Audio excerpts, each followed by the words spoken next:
বুঝতে পারছি না, যে মেয়েটা অনেক জীবনটা নষ্ট করে দিল সে অনেক ভাড়া কাটাবে। ভাস্কর, আমি কোনো কথা বলতে চাই না আর কোনো কথা শুনতেও চাই না।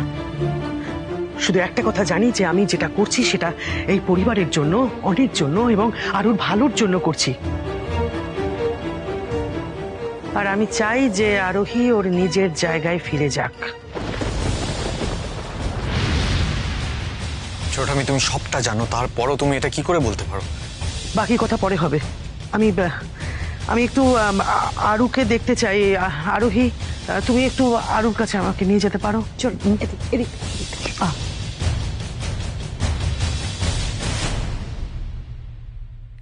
এই কি রে তোরা? হ্যাঁ, আরে টাকাটা কথা তোরা একবার আমাকে মনে করলি না?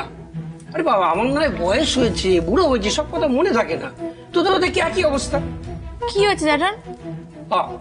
কিছু বুঝতে পারছি না। না এই যে, হ্যাঁ, টুবারের আজকে কলেজে ফিস জমা দেওয়ার লাস্ট ডেট ছিল। তোর টিউশনের টাকাটা এখনো দেওয়া হয়নি। তো এই কথাটা তোরা আমাকে মনে করাবি না? ধর ধর, টাকা আছে, কালকে মনে করে ফিসটা জমা দিয়ে দিবি, বলিস না জানো। আর শোন, যদি দেরি হয়েছে বলে লেট ফাইন চায় দিয়ে দিস, ওতে বাড়তি 1000 টাকা আছে, অসুবিধা হবে না। জ্যাঠান, জ্যাঠান, এটা না আমাদের এখন লাগবে না, এটা তোমার কাছেই রেখে দাও। লাগবে না মানে? জ্যাঠান, আমরা ফিস অনেক আগেই জমা করে দিয়েছি। জমা দিয়ে দিয়েছিস? এই টাকাটা পেলি কোত্থেকে? এই তো অনিমেষের কাছে টাকাটা নেই বলে তো আমায় বলেছিল। টাকাটা কে দিয়েছে তোদের? ও বুঝতে পারিস, আমায় না জানিয়ে তোরা আরো এই কাছ থেকে টাকা নেন? না জ্যাঠান, ওর কাছ থেকে কেন টাকা নেবো? বিশ্বাস করো, নিইনি। তাহলে টাকাটা পেলি কোত্থেকে? জ্যাঠান, আসলে আমরা আমাদের জমানো টাকা থেকেই ফিসটা দিয়ে দিয়েছি। হ্যাঁ জ্যাঠান, আর দিদিয়াই তো আমাদের শিখিয়েছে কিভাবে রোজ যাতায়াতের টাকার থেকে টাকা বাঁচিয়ে, টিফিনের টাকার থেকে টাকা বাঁচিয়ে জমিয়ে রাখতে হয় প্রয়োজনের জন্য। কিন্তু মারে, এভাবে না খেয়ে হেঁটে জমিয়ে তোরা ফিস জমা দিবি কেন রে? আমরা কি মরে গেছি? জ্যাঠান, জ্যাঠান, তুমি বাবা মা কত তো খাটুনি খাটো, কত পরিশ্রম করো, আর আমরা এটুকু করতে পারবো না? হ্যাঁ জ্যাঠান, হয়তো দিদিয়ার মতন পুরো বাড়িটাকে সামলাতে পারবো না, কিন্তু আমরা তো আমাদের মতন করে চেষ্টা করতেই পারি, বলো? আর তাছাড়া দিদি আমাদের শিখিয়েছে কিভাবে পরিবারের পাশে দাঁড়াতে হয়। ছোটটা মেয়ে, আর ভেতরে ঘুমাতে যান না, দেখা করে আসুন। আমি আপনার কারাটা বানিয়ে নিয়ে আসে। মিসেস রয় চৌধুরী কখনো বানাননি তো উনি জানেন না কি কি দিতে হবে। আমি একটু দেখে আসি, ঠিক আছে? কি সেটা তো যাওয়ার তারা তোমার। তুমি আগে তোমার আসল কাজটা করো তো। আগে আমায় মন প্রাণ ভরে আশীর্বাদ তো করতে দেবে। এত দূর থেকে এলামই তো আমি তার জন্য।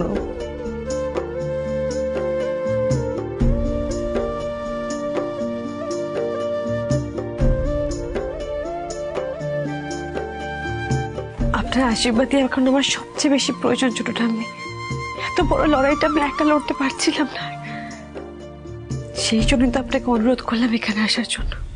রিধিমা যে ষড়যন্ত্রটা করেছে সেটা জানার পর থেকে নিজে হাতে ওকে শাস্তি দেবার জন্য আমি ছটফট করছিলাম। শুধু তুমি বোঝালে বলে আমি শান্ত হয়ে ঠান্ডা মাথায় ওর খেলাতেই ওকে বাদ দেওয়ার চেষ্টা করছি। সেটা আমরা ঠিক করে দেখাবো ছোটটা। আমি আমাকে ভরসা করেন তো একটু? ছোট পিসিমা, কি ভালো লাগছে বল? অনেক যাকে অনেক রাত হয়েছে, চলো সবাই ঘুমিয়ে পড়ি। অনেক চলো। রিধিমা, তোমার সঙ্গে আমার একটু কথা আছে। হ্যাঁ বলুন না। কি? তুমি তো অনেক জন্য সব কিছু করতে পারো, তাই না? এইসব বলে আমাকে দিয়ে আবার কি করাবে কে জানে। হ্যাঁ নিশ্চয়ই পারবো। তাহলে প্রস্তুত হয়ে যাও মা, তোমার পরীক্ষা দেওয়ার সময় এসছে। কিসের পরীক্ষা? ওই যে বললাম না যে আগামী কয়েক মাসে অনির জীবনে একটা বড় রকম বিপর্যয় আসতে চলেছে। আপনি আপনি বলুন আমাকে কি করতে হবে, বলুন না। এই এক মাসের অনির জন্য এই মানতটা তুমি করতে পারলে ইংরেজি নতুন বছরে অনির সম্পত্তির অর্ধেক আর ওর ব্যবসার অর্ধেক তুমি পাবে।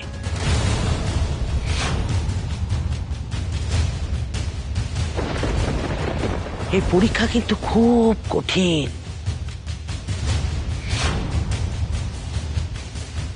না না, এসব তুমি কি বলছো ছোট ঠাম্মি?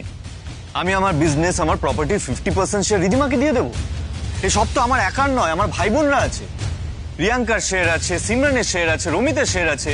ওদেরকে তো আমি বিট্রে করতে পারবো না। এই কথাটাও তো আমার কথা নয়, সাধু বাবা আমাকে যা বলেছেন আমি তাই বলছি। এক্স্যাক্টলি। আরে বাবা, কোন সাধু বাবা কি বলেছে তাই বলে সম্পত্তির অর্ধেক মানে? হ্যাঁ, ওর সহধর্মিনী যখন রিধিমা, তখন এটাই ওর প্রাপ্য।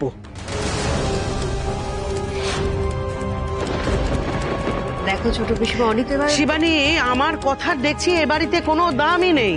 যে যখন পারছে আমার ওপরে কথা বলছে। আমাকে বলুন না আপনি কি করতে হবে। বিশেষ কিছু নয়, ওই আগামী 1 মাস তুমি অনির সঙ্গে এক ঘরে থাকতে পারবে না, সংযম করতে হবে।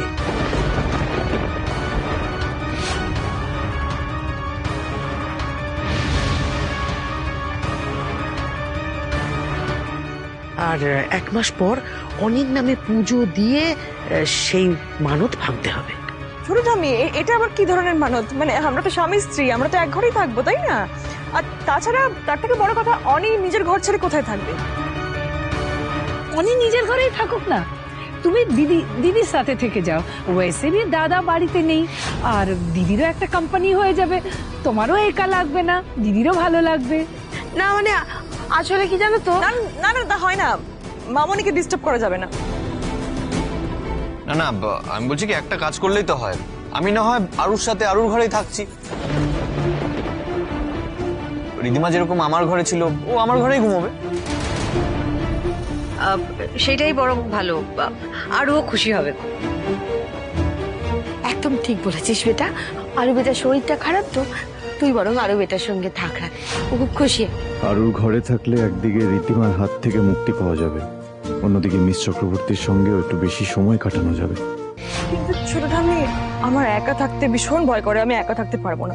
চিন্তা করো না মা, আগামী 1 মাস আমি তোমার সঙ্গে অনির ঘরেই থাকবো। কিন্তু ছোট ঠাম্মি, তোমার তো পায়ে ব্যথা, তুমি ওপর নিচ কি করে করবে বলো? না না, সে আমি ঠিক পারবো। ও দিনে 2-1 বার ওঠানামা তো, ও কোনো অসুবিধা হবে না। আর তাছাড়া তুমি আছো তো, আমার যদি পায়ে ব্যথা হয় তুমি আমার পায়ে একটু তেল মালিশ করে দেবে। আচ্ছা ছোট ঠাম্মি, অনেক যাতে ভালো হয় তার জন্য আমাকে যা যা করতে হয় আমি করব। জানি তো আমি। এই সম্পত্তি পাওয়ার জন্য আমাকে যা যা করতে হয় আমি করব। সম্পত্তি আমি রিধিমার নামে কিছুতেই হতে দেবই না। ঠিক সময় থাকতে এটা আমাকে আটকাতেই হবে। ছোট ঠাম্মি, আমি বরং মিস্টার রয় চৌধুরী ঘরে আপনার বিছানাটা করে দিই। ও যেন অনির পেছন পেছন না ঘুরে।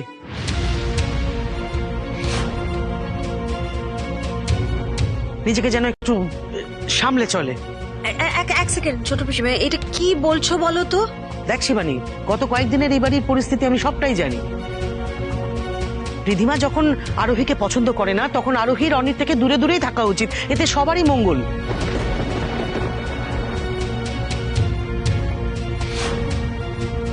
বুঝেছো?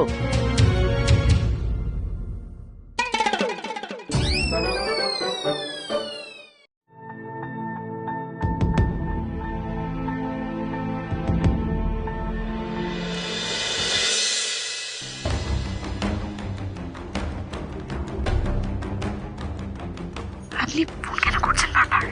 তিতলি, আমি তোমাকে ছেড়ে থাকতে পারছি না তিতলি। আপনি কেন বুঝতে চাইছেন না যে এটা সম্ভব না? কেন সম্ভব নয় তিতলি? আচ্ছা, আমার সাথে সামনাসামনি তো একবার দেখা করা সম্ভব, বলো? না, আর আমি ওই কাজটাও করতে পারবো না। যাক বাবা, এ তো এখন কাজ করবে না বলছে। প্লিজ তিতলি, আমি তোমাকে for the last time request করছি, আমার সাথে একবার সামনাসামনি দেখা করো।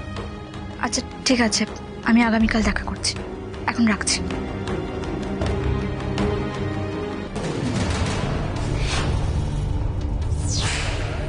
ব্যাপার বলতো তোর?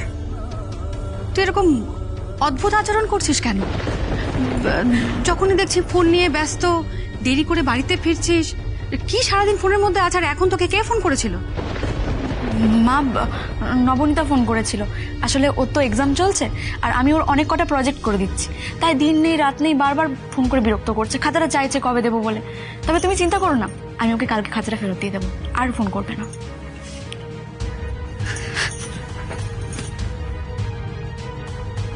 তিতলি কিছু লুকিয়ে যাচ্ছে না তো আমার থেকে? আমি আজকে খুব হ্যাপি, তুমি আমার সাথে থাকবে, আমরা অনেক গল্প করব। আজকে আমি তোমাকে একটা গান করে শোনাবো। না না বাবাই, তোমায় গান শোনাতে হবে না, না হলে আমার ঘুমটাই কেটে যাবে। আচ্ছা, এখন আমার গান পছন্দ হচ্ছে না, কিন্তু আমি কিন্তু মামামের থেকে বেটার ঘুম পাড়াই তোমাকে। না না, মাম্মা বেস্ট। তো দাঁড়া তো।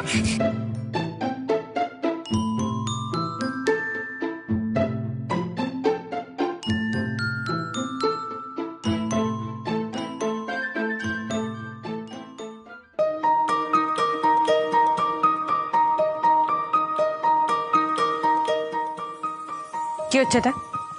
কি হচ্ছে এটা? হ্যাঁ, দুজনেই কারো চোখে ঘুম নেই কেন? আমি আরোকে শুয়ে দিয়ে গেলাম। কি বলুন তুমি শ্রেয়া চৌধুরী, ওর তো শরীরটা ভালো নেই নাকি? আপনার কোনো সেন্স নেই? দুজনে যদি থাকলে এরকম দুষ্টুমি করেন তাহলে দরকার নেই থাকার। আরু, আমার সাথে চলো, আমার ঘরে ঘুমাবে, চলো। মাম্মা, আমি আর দুষ্টুমি করব না, গুড গার্ল হয়ে থাকবো। হ্যাঁ, এই তো আমিও গুড বয়। আর বকাবকি করবেন না প্লিজ। চুপচাপ শুয়ে পড়ো দুজনে। কি করেছে ঘরটাকে? সব কি হচ্ছে রাত্রিবেলা? হ্যাঁ, আমি এক্ষুনি এসে আবার দেখে যাব। যদি দেখে দুজনের মধ্যে কেউ জেগেছে তাহলে কিন্তু সে খুব বকা খাবে।